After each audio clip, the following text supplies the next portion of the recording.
saking pentingnya ini, kebahagiaan ini, dan saking berbahayanya judi ini, maka seakan-akan kita ditempatkan oleh Allah sebagai objek yang diajak bicara. Maksud saya begini, Pak. Kalau baca ayat ini, rasakan Allah itu sedang bicara dengan kita dan kita ditempatkan di hadapannya.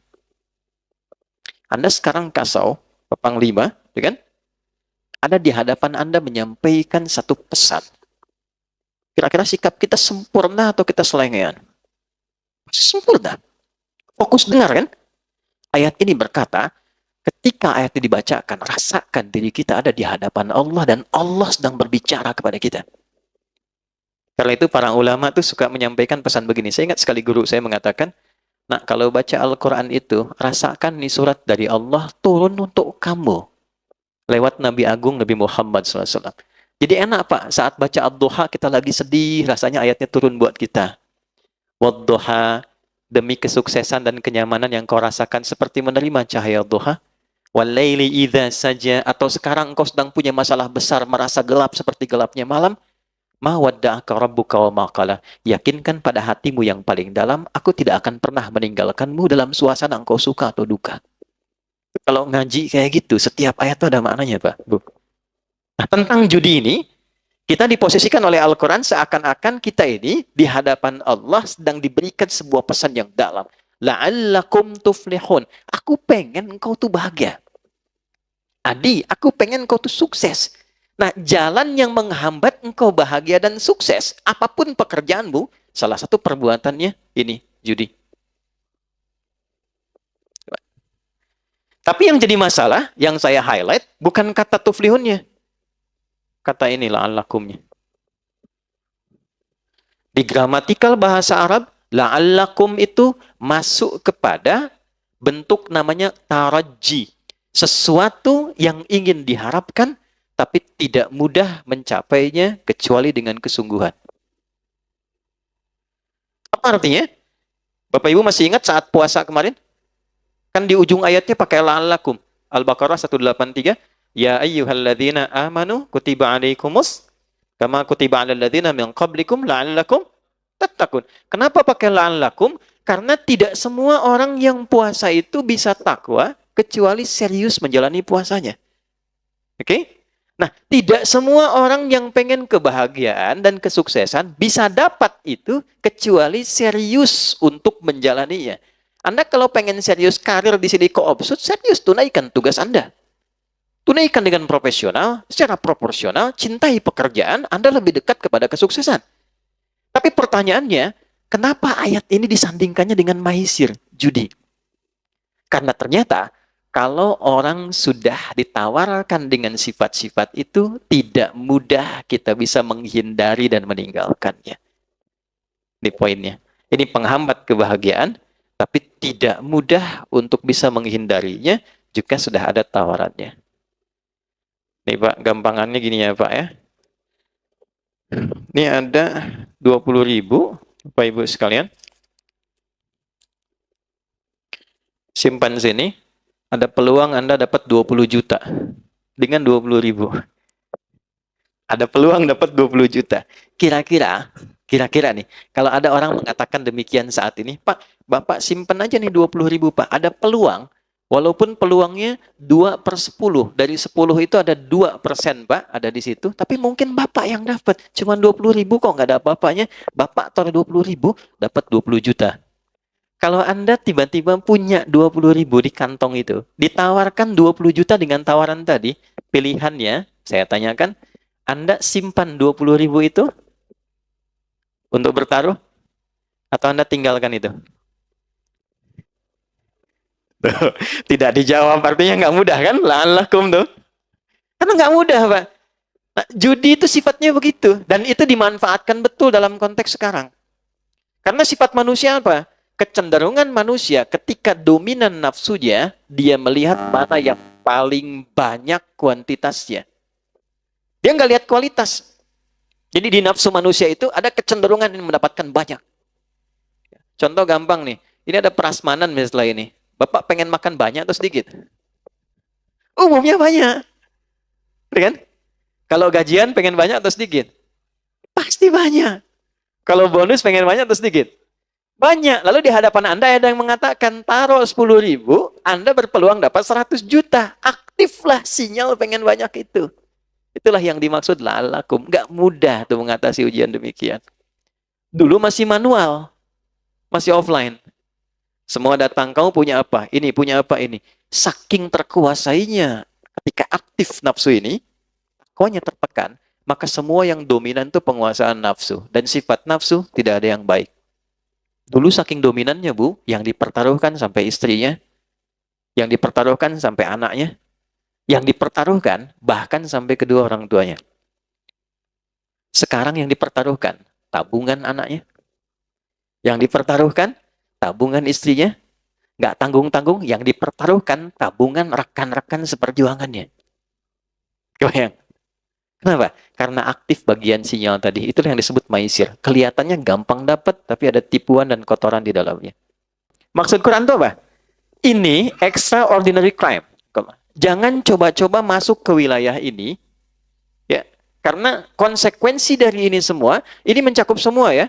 Mau pemainnya, player, mau bandarnya, ya, mau semua yang terlibat di dalamnya. Pokoknya kalau sudah masuk ke wilayah ini, satu, unsur kebahagiaan itu akan mulai berkurang sampai ke titik hilang. Bahagia itu sama dengan tenang. Tenang lawannya apa? Gelisah. Jadi orang yang judi, hal pertama yang dia dapatkan dalam hatinya, kegelisahan. Kalau nggak percaya, silahkan cek orang-orang yang masuk ke lingkup judi, kemudian edik di dalamnya, dan dia mulai kena yang pertama gelisah, lalu masuk mempertaruhkan yang ada, perhatikan karirnya bagaimana. Itu yang kemarin, 800 sekian juta. Lihat dampaknya kepada karirnya. Selesai. Pengabdiannya tidak dilihat. Pertaruhan nyawanya sebagai abdi negara. Selesai semua, Pak. Dia berhenti dalam keadaan tidak terhormat dan melekat status pada dirinya sepanjang hidup seorang penjudi. Judi yang dulu offline, sekarang masuk online. Nah, ini Pak, di situasi kita sekarang. Nabi sudah wanti-wanti 15 abad yang lalu. Terjadi percepatan digital, waktu semakin cepat, dan kejahatan polanya berpindah. Dulu polanya offline, sekarang online. Masuknya ke wilayah-wilayah yang selalu membersamai kita. Handphone kita kan sering online. Ya kan? Orang sekarang sudah nggak penting handsome, Bu. Yang penting handphone. Bangun tidur kan sudah buka status. Oke? Sholat baru salam sudah buka status. Nah sekarang dari semua yang dibuka itu sudah masuk ke dalam situ semua unsur-unsur ini. Ini sulit dikendalikan. Tahun 2007, ini perempuan juga di Amerika. Ada seorang perempuan, dia menganalisis. Melihat setiap negara dengan bonus demografi tinggi. Kan? Dan tapi saking cerdasnya orang ini, cuma kecerdasannya ditempatkan pada sisi yang negatif. Saking cerdasnya, dia melihat negara yang di tempat itu judi tidak menjadi legal. Nggak dilegalkan, nggak dilokalisasi. Singapura, legal. Ada lokalisasinya. Oke? Macau jangan ditanya. Amerika punya Las Vegas. Malaysia punya Genting. Kan? Semua lokalisasi. Saya tanya, di Indonesia legal nggak? Hah? Tidak kan? Ilegal kan? Hukum positifnya kan nggak ada memperbolehkan. Jelas kalau pasal 303, ya kan? Hukumannya jelas dari 8 tahun sampai 10 tahun, kan? Walaupun di situ ada kalimat kecuali yang dibenarkan oleh hukum atau pemerintah. Tapi kan pemerintah kita tidak. Artinya apa? Dia dipandang ilegal. Dia tidak legal. Perhatikan baik-baik. Maka orang ini membuat sebuah sistem dan melihat bagaimana memanfaatkan bonus demografi di satu tempat yang judinya itu tidak memiliki legalitas dan kecenderungan manfaat dan kecenderungan masyarakatnya itu senang dengan handphone. Dan dia temukan kesimpulan bagaimana membuat sebuah sistem judi yang polanya khusus masuk ke wilayah ini yang bisa dikendalikan dari jauh karena online. Jadi bikin dari luar, Pak. Bikinnya dari luar, tapi nanti pengguna-penggunanya IP-nya bisa ada di dalam. Ya, yang diberikan gampang. Dia nggak bikin yang besar-besar. Yang besar sudah ada. Roulette, yang kasino. Ya, orang-orang ini mainnya nggak di tempat kayak gitu. Kalangan-kalangan yang tidak ke Las Vegas, tidak ke Macau dan sebagainya. Difasilitasi pada satu bagian perangkat yang dia bawa dalam hidupnya terus. Masuk di kantongnya. Sholat bawa handphone, mau tidur sampingnya handphone, kamar mandi cek status simpen sebentar gitu. Nggak jauh dari itu. Maka dia masuk dengan sistem kecil, bukan sistem yang besar. Dan ini operator-operator yang mengambil dari sistem itu, dan seperti multi-level marketing, kalau ngambil Anda bayar. Anda ngambil sistem saya, Anda bayar ke saya, store sekian dalam sebulan. Itu mereka pun sama semua mengatakan bahwa yang jadi incaran tuh tempat-tempat seperti kita ini Indonesia. Makanya sekarang kalau Bapak lihat pergerakan dari para penjudi, mereka semua sepakat mengatakan itu pasar terbesar di dunia sekarang untuk bisa mereka rasakan kenikmatannya dalam judi online di Indonesia. Pak, yang disasar cuman 10.000, 5.000. Kelihatannya nggak banyak. Bikinkan slotnya, tuh, 2, 3, 4 slot. Maka kita apapun namanya, dia bikin dulu polanya semacam judi slot, ya Pak? Dikasih slot, tapi ditempatkan dalam bentuk pola seperti game. Anda beli, diatur gamenya, dikasih ID-nya, dikasih sekian durasinya, berapa Anda deposit di situ. Taruh dah 10.000, taruh 500.000, taruh 5.000, ya. Tapi yang ditampilkan apa? Dengan Anda menyimpan 5.000, peluang Anda mendapatkan 10 juta misalnya. Withdraw, WD.